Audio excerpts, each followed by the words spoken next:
Welcome to Happy Talks with Dr. Alice and Donovan. Dr. Alice Fong is a holistic naturopathic doctor and founder of Amour de Soi Wellness. And Donovan Jensen is a software engineer and founder of HowToHappy.com. Together, they're out to cause more happiness in the world. Hello, everyone. Welcome to Happy Talks. My name is Dr. Alice, and this is my awesome co-host, Donovan. And today I have a very special, awesome guest, Walker Brandt, who is a professional actor, model, spokesperson, and new author. She has worked internationally in the entertainment industry for over 25 years on blockbuster films, TV shows, and over 2,000 advertising campaigns and commercials for global brands. Please welcome Walker. Thank you so much for joining us today. Thank you for having me. Yeah, definitely. Awesome. So why don't we just dive in? And I'd love to hear a little more about your story. And it sounds like you had an interesting, unique childhood. And if you want to share how that has led you to doing what you're doing now, that'd be great. Absolutely. So, my life has been an interesting journey. And I first want to acknowledge both of you for the name of your show, Happy Talks, and for the powerful language that it has, because the word happy is a loaded word, like the word temporary. It has this load in it that we all have a familiarity with. So when somebody says it, it brightens us, it changes our biology, just like that, you know? And that leads into why I was drawn to you, because my life started in a very unhappy way. And as a kid, I recognized that I had some power to change it. Really young, when I went outside into nature, something shifted inside my energy. I connected there. I found happiness there. I found acceptance there. And it created something different from the environment that I was growing up in, which was violent and alcoholic. And there was a lot of abuse. And it was generational. So the level of unhappiness, because of so many generations stepping into a story and not feeling that they had a right or the ability to choose something new. I developed this awareness at a young age because of nature, because of the uncertainty of nature, because of walking out into a space and never knowing what was going to happen, but being okay with it. You know, when we're kids, we walk into this adventure, we don't run from it. We there isn't a kid out there that tried to walk and fell down and said, that's it, it's over, I'm not doing it anymore. We all get right back up, fall down, get up, fall down. That's what our nature is. That's what the subtitle of my book, Awaken, Discovering Yourself Through the Light of Your Innocence, is about. It's about connecting with that innocence and seeing the world from that place, because when you see the world from that place, it's a holistic experience. It takes you in there in your intellect, takes you in there in your energy. You're physically connecting with it, the tactile nature of our being. There's so much in our senses when we're young that we're experiencing that we don't intellectualize. And it's that beauty of the innocence in that space that gives us this courage. It gives us this exploring, adventurous spirit, right? So it's such a beautiful thing. And when you go through abuse, you go through any kind of trauma, the first thing that starts to sort of seep away is that innocence, the feeling that you're innocent, the connection to that. And it's not because it's gone. It's because it gets buried a little bit. And it depends on the experience that you've been through, how deep it gets buried. And it's so important to be your own excavator and keep pushing that stuff away. And that's something that I began to do. And that's where Awaken sort of came out of. That is, the majority of my life, I was so quiet about what I'd lived through. I was afraid to tell anyone, to be frank. I felt shame. I felt that I would be judged. And I landed in a great career unexpectedly. It was not something I ever thought I would be. I wanted to be a veterinarian. I thought I had always worked with animals. I love animals. That's what I'm going to do, or a psychologist. But I had no idea that I could be a model or be an actor. In fact, when it first was presented to me, I literally ran the other direction and accused the photographer of being a creeper because I was like, you just get away from me. If you want to take pictures of me, that's just wrong. I was just not, that wasn't my mindset. I was very guarded. And so once I started working, your agents, they sell you as a certain type. And people started seeing me as a type that I had not registered within myself. I didn't know who I was. I was discovering who I was within that space of trying to navigate between the story that I was in and didn't have control to get out of yet. And then once I left it, who was I developing into? And when somebody saw me as something that didn't have all that attached to it, I latched onto that and thought, oh gosh, I can't tell them where I come from. They're going to think that I'm, weak, or I'm damaged, which I was damaged. Wasn't weak. I left home at 14, started leaving home at 13. And by the age of 15, I was gone permanently. And I was emancipated at 16. And I've been taking care of myself since a very young age. So it wasn't that I wasn't strong, resilient, determined. It was that, and it wasn't that I didn't know how to find happiness. It was that I didn't know how to define it in myself, be okay with it. I didn't have that language yet. I was just a young person. We're all developing our language, our identities in these at specific ages. And when you are in a healthy environment, it's like a nice space to bounce off of and discover and start to create this. When you don't have that and you're in survival, which is what I was, because I was on my own and I had left a small town and big city of Los Angeles, and it was, it was intense. So my agents had this idea, and I just started working on great projects, and it was like, oh gosh, this is great. I'm just going to keep doing this because I can make a good living. I'm not on the street. I can provide for myself. And then over time, I started feeling this split inside of me. But, I got to be comfortable with this part of me. I've got to be able to, even though I've been a personal training and development advocate my whole life, and worked on myself because I knew as a young teen, I needed to develop what I wasn't given. I had that insight to do that. That I got from nature too. So I started developing these tools, and I think they also drew me to acting, because a lot of my tools were based on using my imagination to create a story that was different than where I came from. I knew I didn't have to just accept that story. I knew I could create something different, because when I stepped out of the house and went into nature, I did. And I found happiness and I found levity inside my spirit. So I knew there was something else. I just didn't have the intellectual ability to understand what the heck I was doing, and then acting comes along, and there's this beautiful craft, and I'm seeing this affinity and this parallel, and I'm learning this wonderful craft, and it's also enhancing the tools that I developed as a kid. And so my personal development started speeding up because I was understanding what was happening consciously. So things started working together. I started developing, but then I got to a point where it was like, okay, I'm afraid to tell my agents. I'm afraid to tell people where I came from. Then I couldn't do it anymore. I met a lady named Lisa Nichols, and she said to me, I don't know if you know who she is, but she's an amazing speaker. Your story doesn't belong to you. It belongs to the person who it helps. Man. Powerful. Yeah, it hit me really, really hard, because I've always helped kids, always wanted to help, and always just been a helper. And that's been my sort of path. And I thought, my gosh, so I'm hiding this is not helping. I got to get this down. And I sat down, and I didn't get up for almost 8 months, and wrote my book in 2019.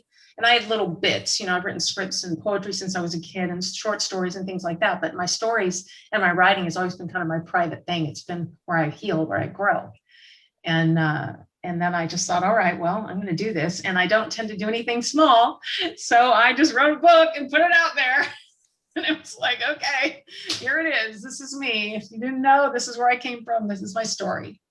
And it's been great. It's so much has changed through COVID. I met some amazing people through the process of publishing this. I work with a lady named Grandma Sparky. I've been volunteering, just to digress for a second, volunteering for different organizations for years. I became a CASA advocate a couple of years ago, and I've helped kids throughout my life. And then I met Grandma Sparky, who created this ribbon, which I'm going to introduce to you right now. Can you see this? Yeah. I have a blue ribbon in my hand. It says, "Who I am makes a difference." Mm-hmm. And I'd like to honor you both with this blue ribbon. Wow.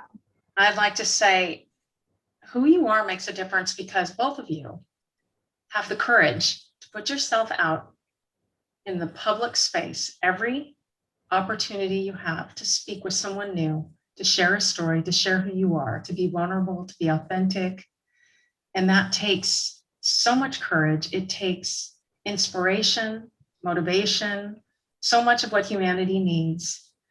And you're a doctor and you're an engineer, and what you offer the world makes a huge difference. So if I may, can I virtually put this above your heart? Sure. Of course. Okay. The ribbon goes right here above your heart. It faces up to your highest dreams. And at the end of the end of the ribbon, you'll see, these little cheerleaders. There's like 3 little cheerleaders there going, woo!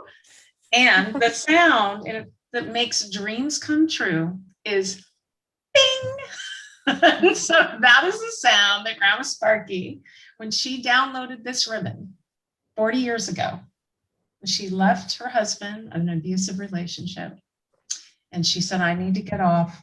She was suicidal, and she said, I want to go to a place where people love each other. And she created a little pin, and then it evolved into this ribbon, and it's impacted over 50 million people. And so we connected because our hearts are in the same place. We both now co-teach a program called Standing Strong Together. That's a intergenerational course. It's a community building leadership training program. She's done all the landmark courses for many, many years, and worked with her stories. One of her stories was in Chicken Soup for the Soul. Jack Canfield is a good friend of hers, and several other people that we all have connections with. And so we were drawn to each other after I wrote my book. Mm-hmm. So when you decide to share who you are and be okay with it and invite it to be part of what makes you happy and part of what it is that is who you are, even if there's something that may have been connected to shame or there's a judgment to it, a title to it, a label, that personal acceptance and outing, you never know what's going to come.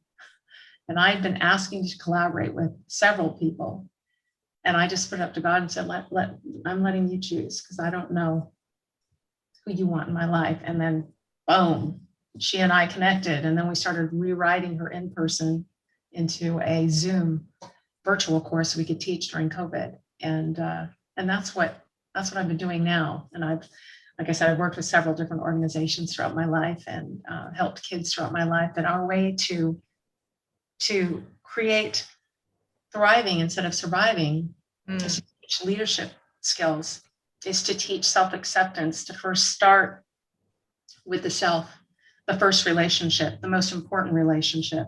That's what I would do out in nature. Is I found a way to love me, even though I felt no love in my home. I found a way to love me. And I made it my number one choice and goal was to know love. Because if I knew love, then at least I could bring that to the table.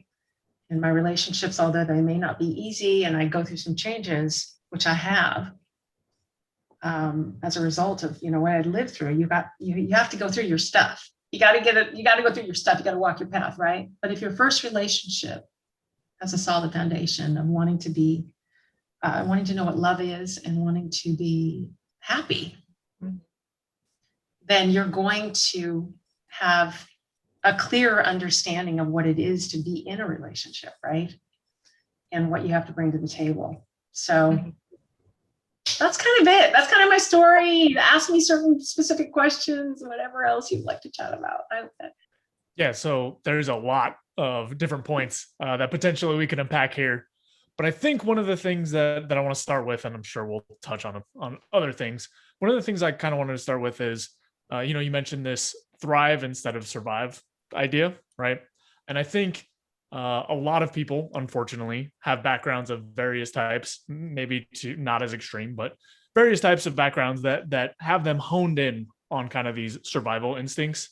And then at a certain point are able to figure out enough to survive, but don't really have these tools to thrive. So I'd be curious, if someone comes into that program, or you were just coaching them or talking to them in general, and they come in with, okay, I've got these survival techniques.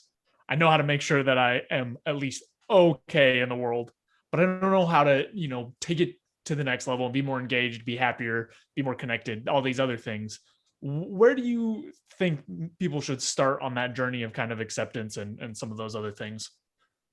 Well, the first thing I always talk about is and share is, when you begin a relationship with somebody else, what is it that you're wanting them to feel inside of you? What is it that you're wanting them to feel? And what are you looking for them to make you happy? Are you looking for them to bring excitement in? What is it that you're asking, and what's your expectation? Starting with the self. From there, you'll discover very quickly what you need to give you first.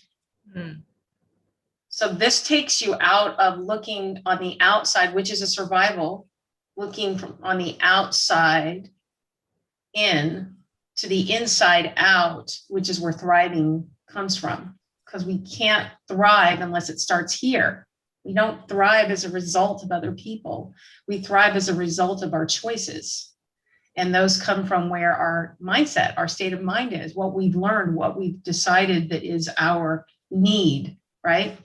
So that's where I begin, is first with the self. And Sparky and I both have the same exact technique of, that's what we discovered our synchronicity is, and then to others, and then to trusting that you can be this for yourself is probably one of the most important obstacles, and one of the biggest challenges is because of the dialogue, the language that's been going on as a result of what you've been through.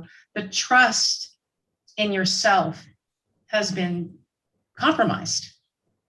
So it begins with trusting you first so you can trust another person.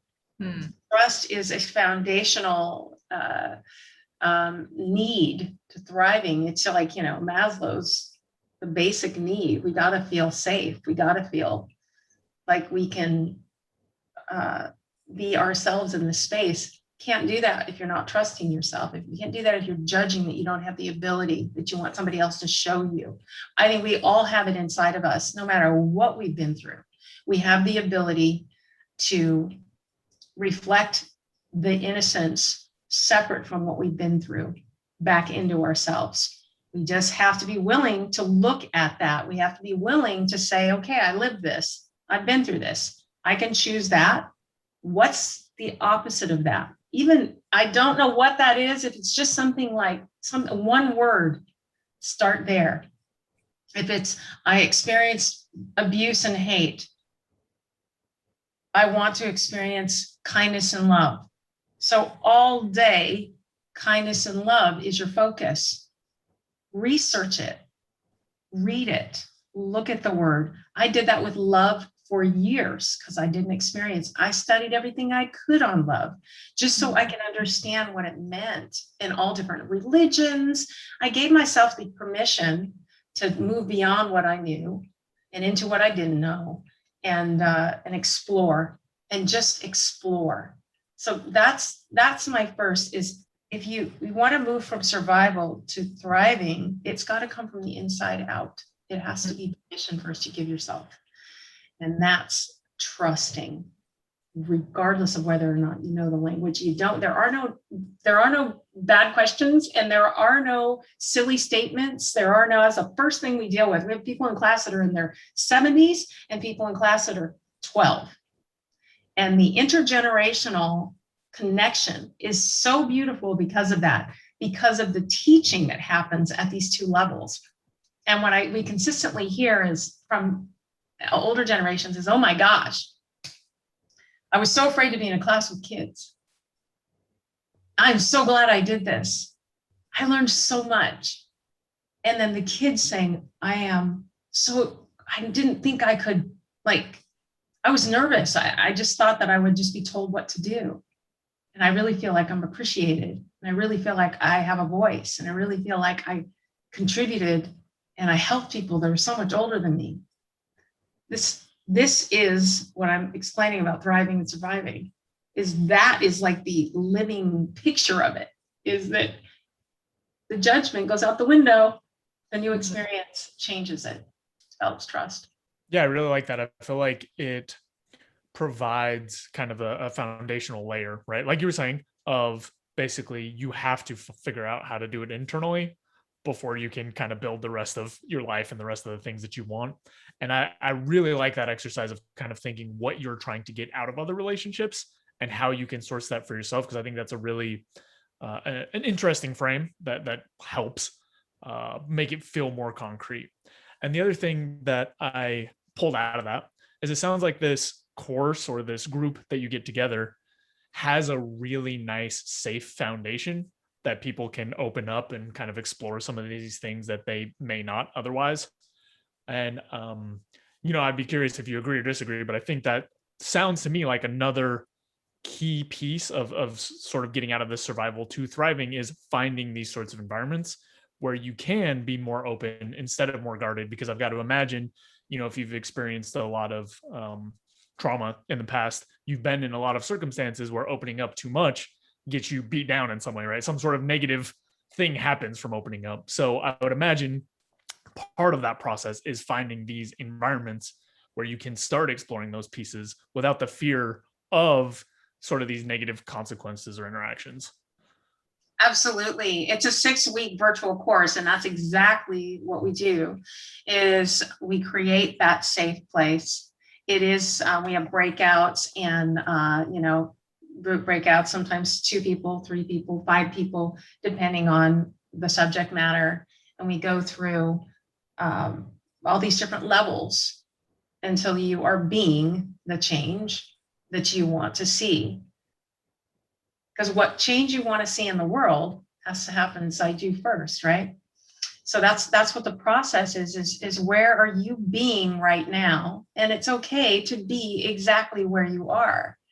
This is how, we are extraordinary beings. We can evolve like that.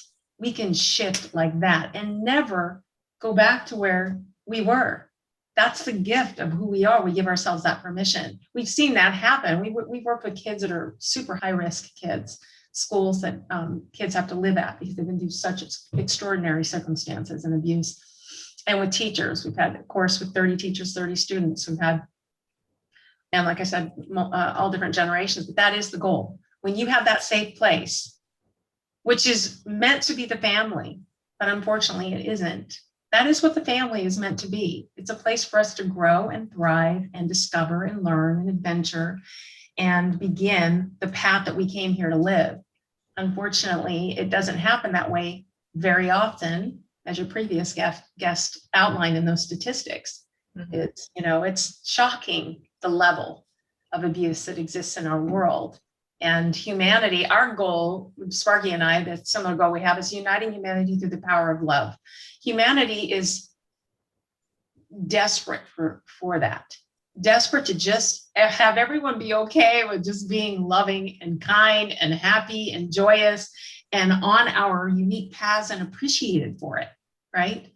We just, more than anything, want to be acknowledged that we have something to give and that we are here as part of this family of humanity, and we're here to do something special with one another, not to spite, not to necessarily compete, but with one another, collaborate with one another. And yeah, that's kind of, and so you're right, 100%, Donovan. It's about creating that space because growth happens very, very quickly and shifts in that space. I had a kind of question related to that, because like I love the concept of your book of discovering yourself through the light of your innocence. And when I think about innocence, I could definitely understand, if you've had a history of trauma or abuse, you lose it a lot faster. And it's been in my mind, and I don't know if you both can relate, like how I've learned about this concept is like once you lose it, it's gone for good kind of a thing. So I'm like, how does a child kind of rediscover that part of them, especially when they've had such a traumatic childhood? So for me, because we go through these changes, like when I was, shifts of growth and the teen years, for example, is a time when so much is happening physiologically and emotionally. So much is changing. During that period of my life, I was suicidal. Was so overwhelmed. I was just, you would not, if you talked to me about innocence then, I would not have even known what the heck you were talking about. I felt so alone and helpless and hopeless because my life was not in my control until I left. What I discovered is a memory of being in nature. It kept lighting my way. And when I became a young adult, I put myself back into therapy. I went into Jungian therapy. And my therapist said to me, I don't know where this perspective you have. I've not seen it before. But for what you've been through, the way that you talk and the way you're sitting here, I'm trying to understand where it's coming from. And I would say, nature. And she'd say, what do you mean nature? And I said, there's something I felt in nature that made me feel like I could still be a kid. Mm-hmm. And that is what, I mean, the child, all of us have a child within us, right? We have, you hear the inner child, you hear all the different, colloquialisms that we hear about, being, let your inner child live. And the truth is that there is a child in each of us. The child is the playful nature. There's these, the word is escaping me right now. Aspects, or comes me, aspect is a word, but it's different. It's a different word, but there's different elements of who we are. The child never leaves. We don't give the child permission to play, is what happens. We grow up and become our intellectualized selves, our products of what we want to achieve in the world. And then we take the permission away from the child to play and become the adult. And so when you allow yourself to play again as an adult, that's when the child comes back in. That's when you connect to your innocence. And funnily enough, you will see similar behaviors in you now as you demonstrated as a child, as a little kid. You'll have a memory that'll pop up and go, oh my gosh, I really haven't grown up at all in this area. I'm exactly the same. That's your innocence that's never gone. It's what you just decided not to give permission because there's such vulnerability there. What scares adults more than anything is vulnerability. Because vulnerability, often what scares adults more than anything is vulnerability, because vulnerability means putting yourself out there, no matter if the person sitting next to you is putting themselves out there, no matter if they give you anything back, whether or not they laugh at you, whether or not they think you're weird. We learn in those teen years to put a lot of value on that. So I had to go through those teen years back in to I was 19 years old, 19 years old when I went into Jungian therapy. And I said, I need to connect. I want to connect with that space that I lived in nature. And it's what made me leave. And then I got so focused on surviving. I want to thrive again. And then once I started, I want to feel that freedom again, is what I said. And she was surprised I was using these words. I felt freedom in nature. So that's where, I hope I answered your question, Dr. Alice, is that the innocence in a child comes from the permission we give as the steward of the child inside of us as an adult. Do we give ourselves permission to play? Do we give ourselves that permission?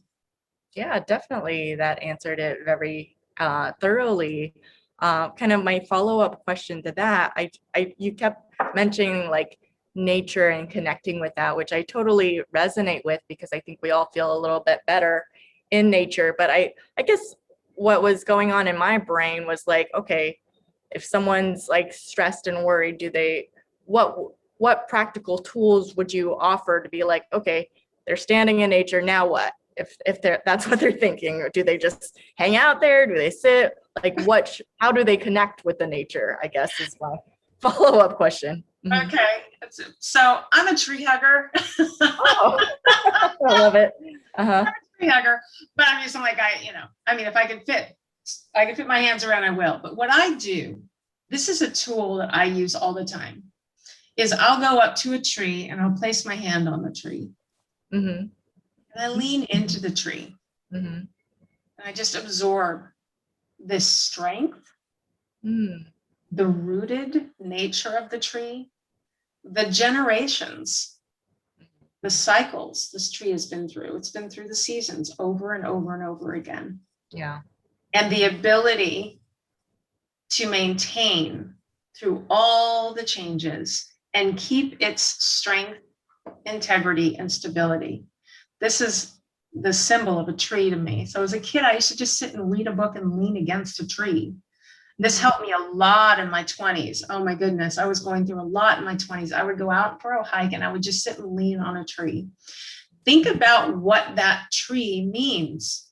Just looking at a plant or a tree or a bug or a bird, any creature, an ant.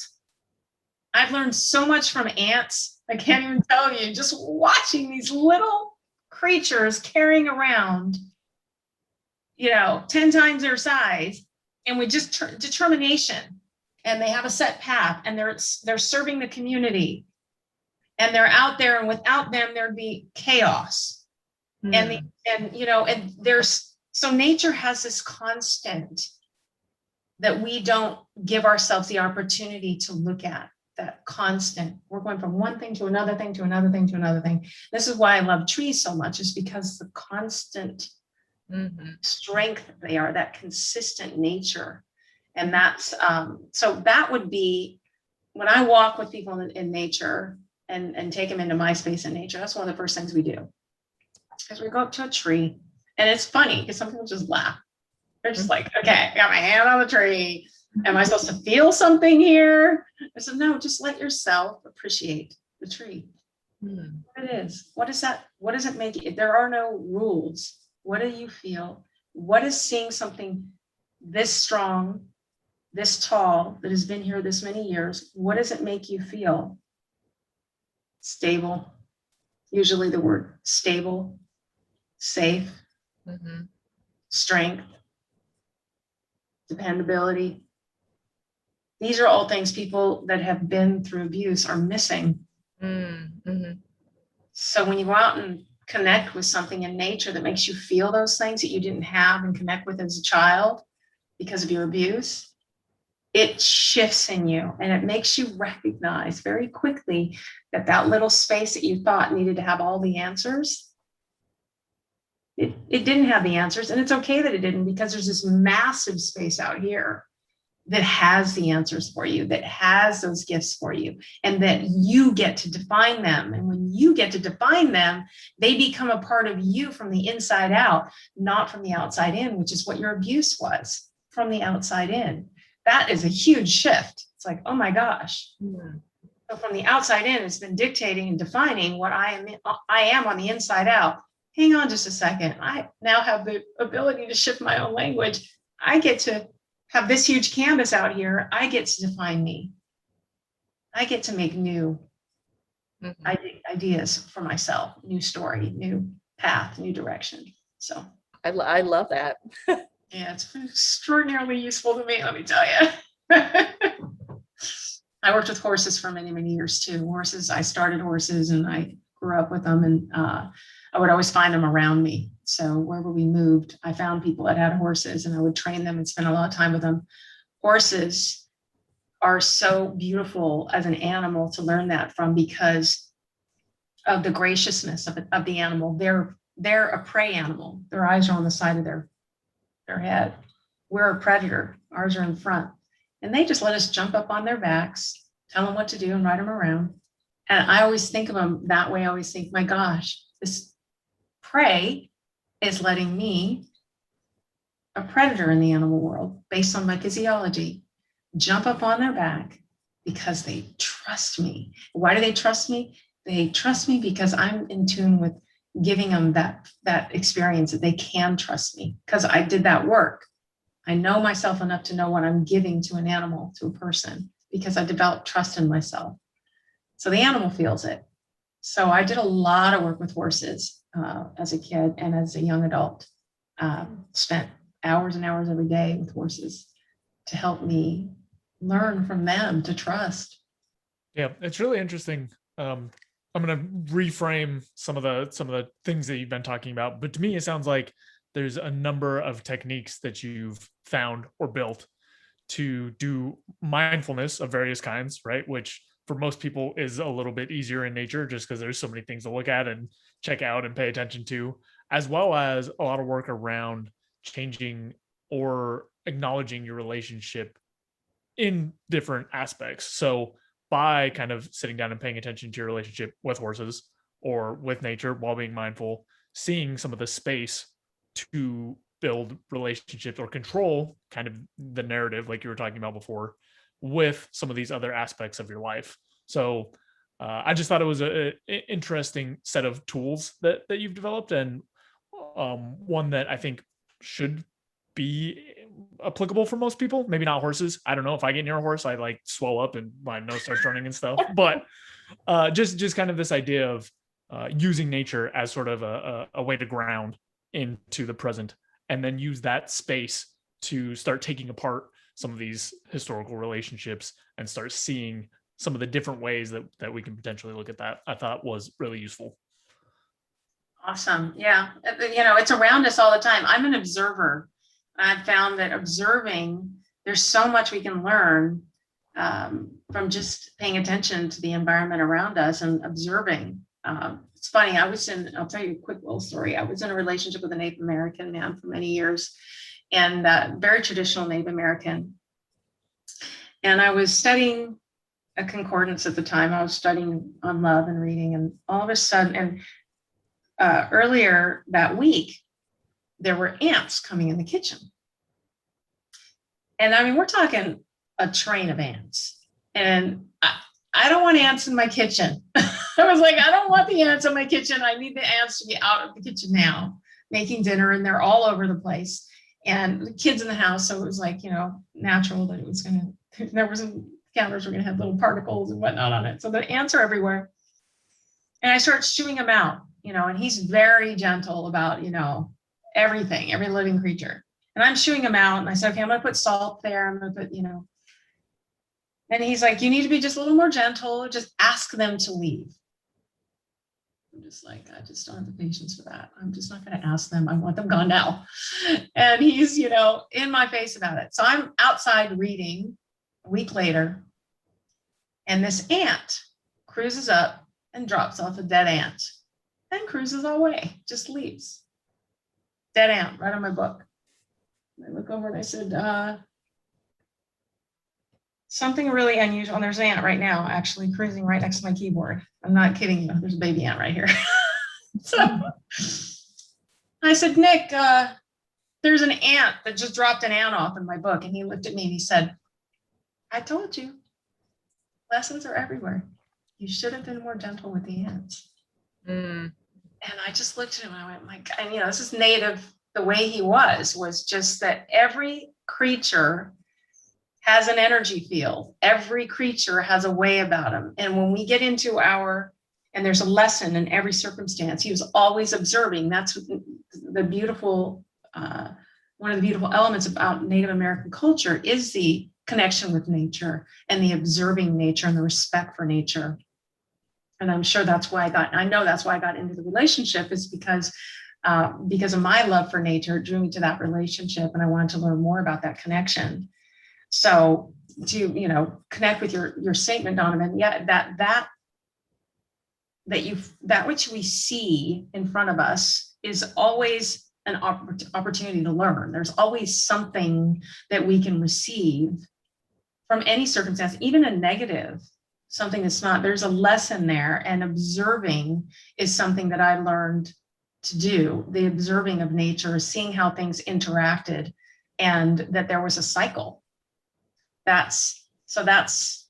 Yeah. If you're allergic to horses, it won't be horses.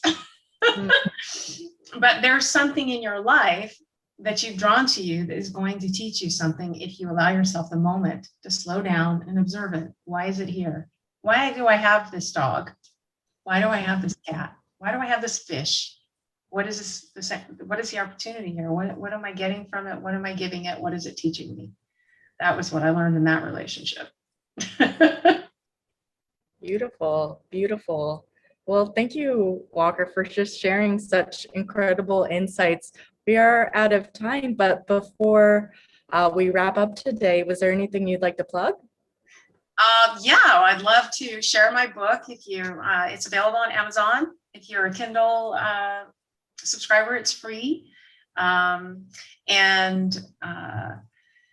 am co-teaching a course called Standing Strong Together, Community Building Leadership Training Certification with Grandma Sparky, Elise Grandma Sparky Bridges. She is the founder of Blue Ribbons Worldwide. You can go on to the website, blueribbons.org, and find out about the course. You can find out about her, and you can reach me at walker@walkerbrandt.com, and I can share more. You can also reach me at walker@blueribbons.org. Yes, and if you'd like to chat or any help I can get, that's what I'm at. That's where I'm at right now. That's what I do. And thank you for listening, and thank you for being a part of this conversation, and thank you for inviting me, Donovan and Dr. Alice. I appreciate you both. Thank you for joining us on our show.